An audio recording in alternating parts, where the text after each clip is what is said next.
Pernahkah anak-anak mengungkapkan suatu pendapat? Atau bagaimana ketika kamu mengungkapkan suatu pendapat tersebut? Apakah diungkapkan secara lisan atau tertulis? Baik, kalau begitu selamat datang kembali di pembelajaran bahasa Indonesia kita bersama Ibu Anastasia Sinaga. Hari ini kita masih mempelajari materi yang berada pada bab 5 yang berjudulkan gagasan dalam kurung fakta atau opini dalam artikel.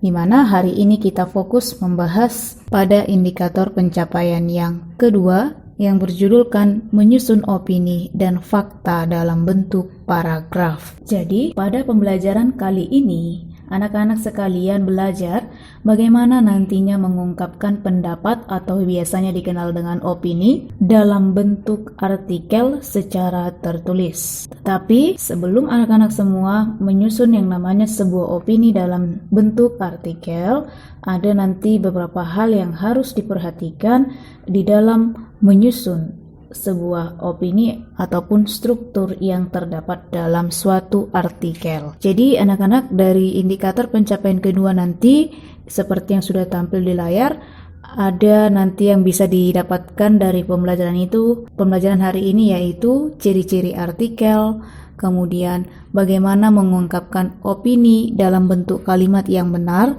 kemudian yang ketiga, menyusun opini dalam bentuk paragraf. Pada materi pembelajaran sebelumnya, kalian sudah mengetahui apa itu artikel, apa itu opini, dan apa itu fakta. Selain kalian sudah mengetahui pengertian dari artikel, anak-anak sekalian juga harus mengetahui apa sih ciri-ciri dari artikel itu. Nah, di sini terlebih dahulu Ibu menyampaikan bahwasannya artikel memiliki ciri-ciri di dalamnya sebagai penanda antara artikel dengan yang lainnya. Artikel memiliki 6 ciri di dalamnya. Ciri pertama artikel yaitu berisikan fakta. Anak-anak sekalian, Ibu kemarin sudah ada menjelaskan apa itu fakta. Fakta merupakan peristiwa ataupun kejadian yang sudah pernah terjadi dan ada data ataupun bukti data di dalamnya. Ketika hendak menuliskan yang namanya artikel, tetap berisikan yang namanya suatu fakta, ya. Itu ciri artikel. Kemudian, fungsi dari fakta dalam artikel tersebut untuk dapat meyakinkan, menunjukkan kepada si pembaca nantinya bahwasanya artikel tersebut ada fakta di dalamnya, tidak hanya sekedar cerita belaka saja. Ya, artikel juga terdapat fakta, lebih mendominasi fakta di dalamnya. Kemudian ciri yang kedua dari artikel yaitu berisikan opini. Nah, ada fakta, ada opini juga. Opini merupakan kebalikan ataupun lawan kata dari fakta.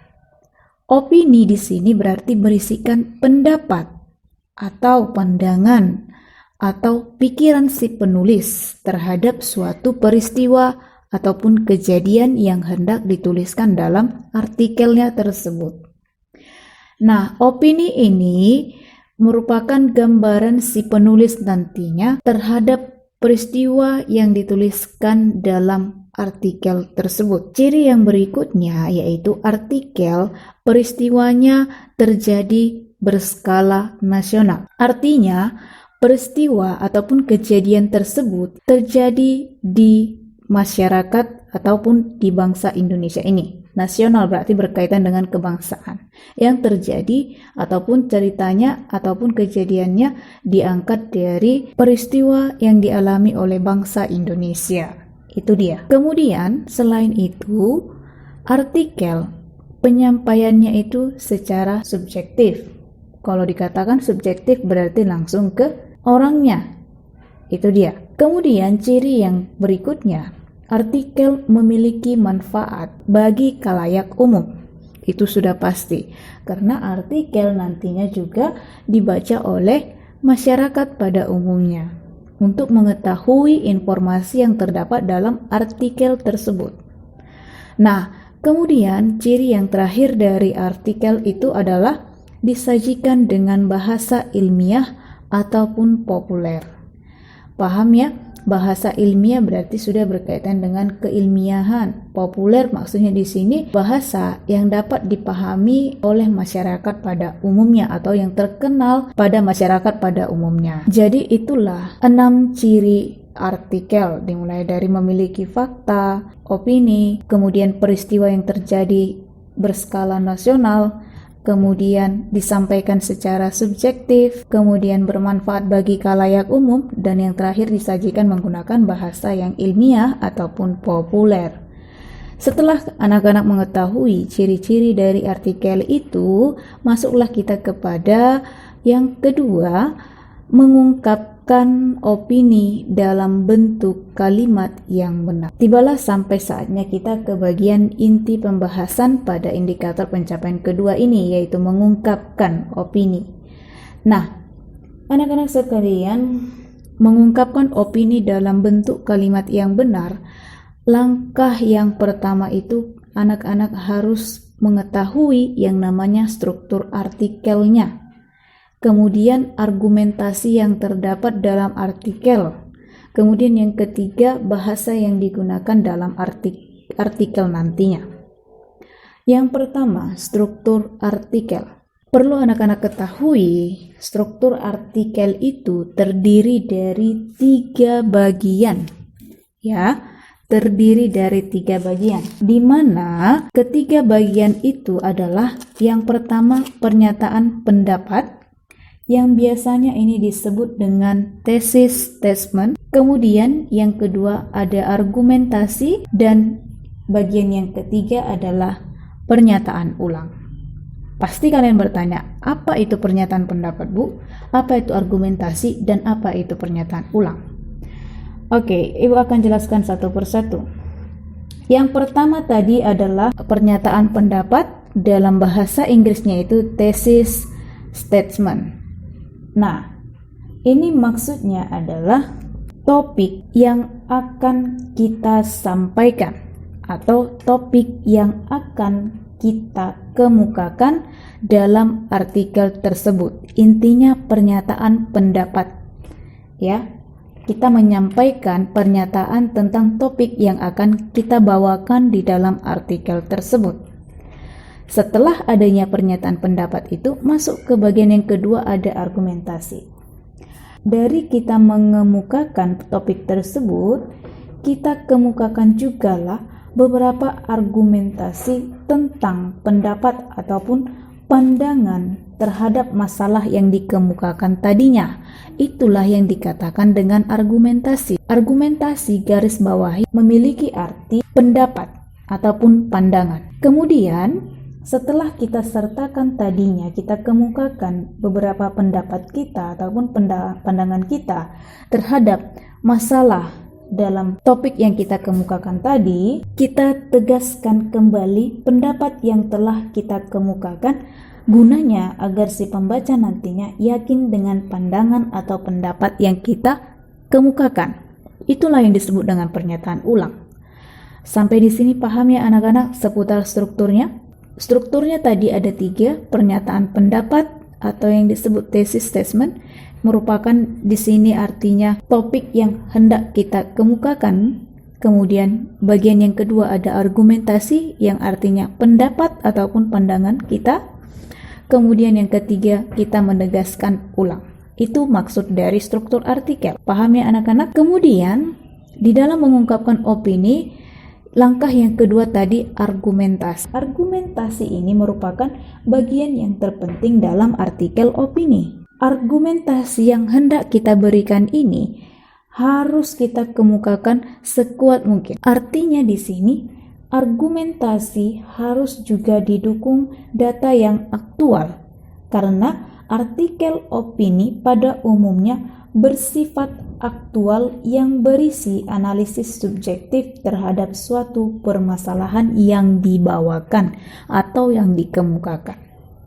Ya, paham ya sampai di sini?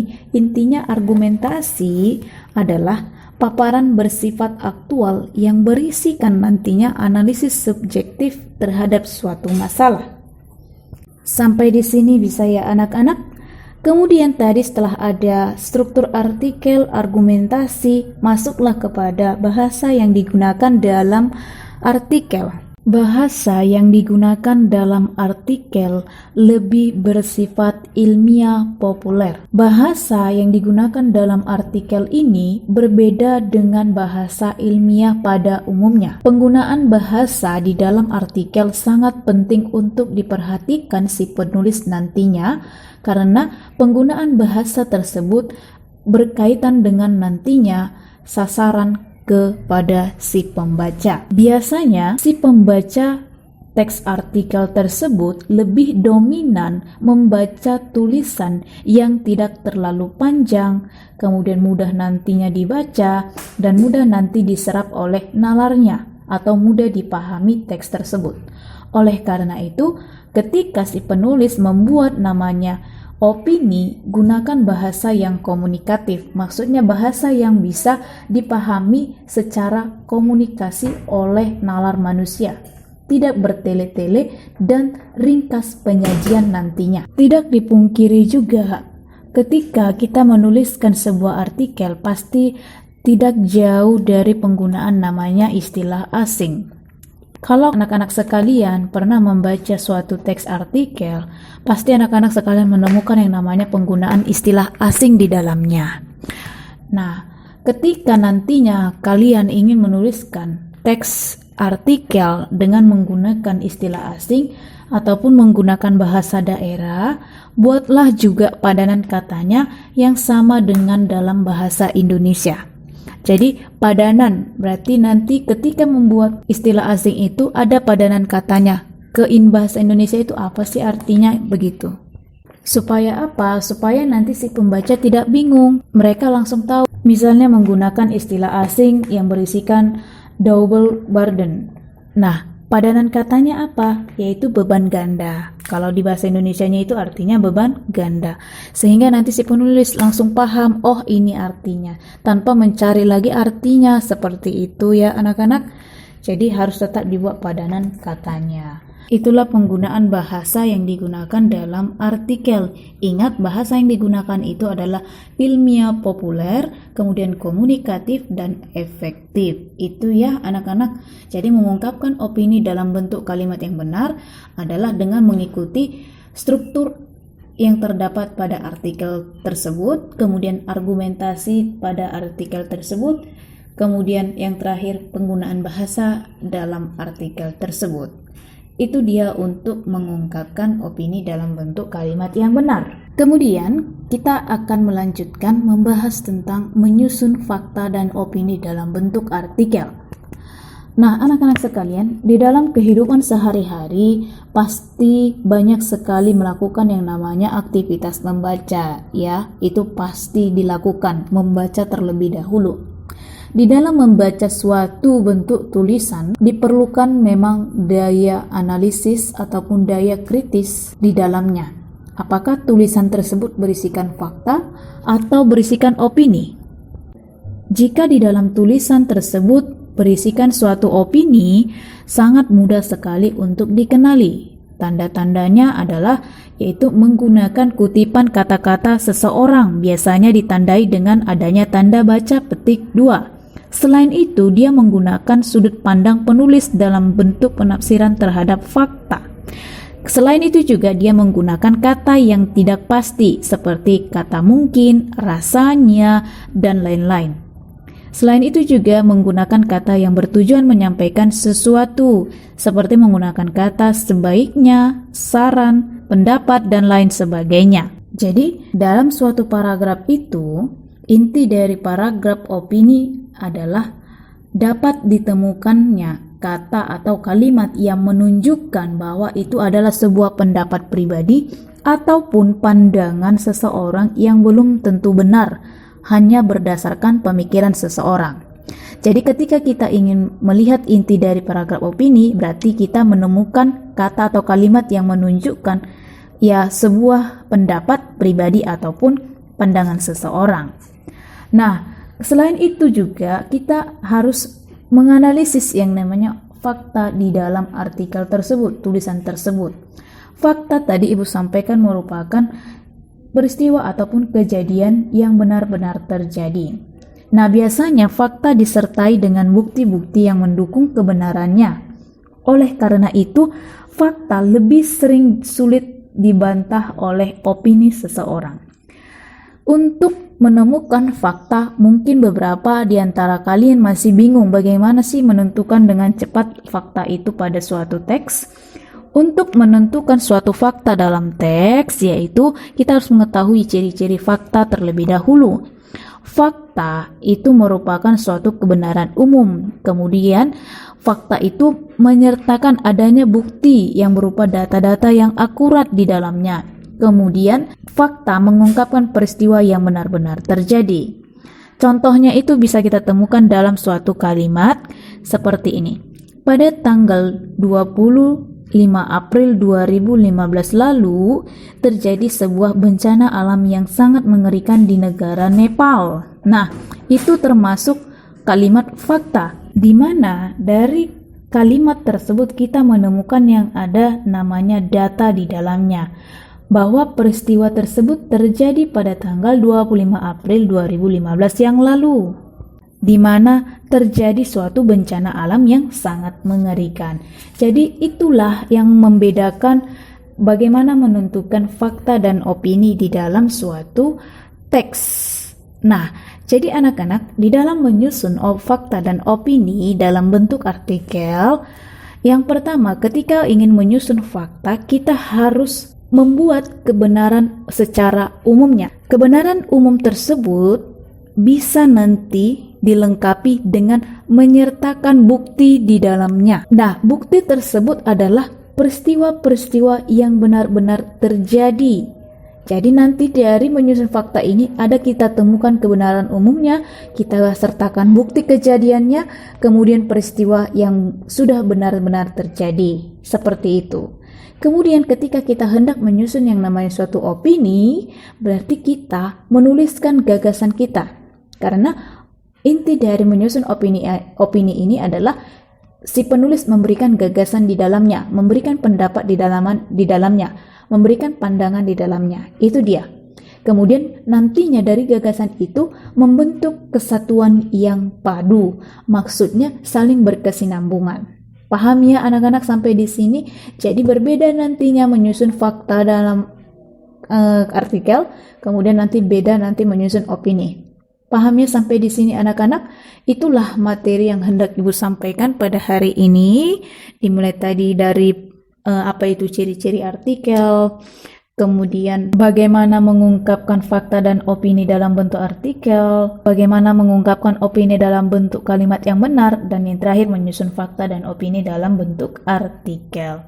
Jadi, Ibu harap materi yang Ibu sampaikan tetap dicatat poin-poin terpentingnya, dan jika ada yang ingin ditanyakan bisa kita diskusikan di dalam Google Classroom, dan sampai berjumpa pada pertemuan berikutnya pada indikator pencapaian yang ketiga yang berjudulkan menganalisis kebahasaan artikel. Terima kasih.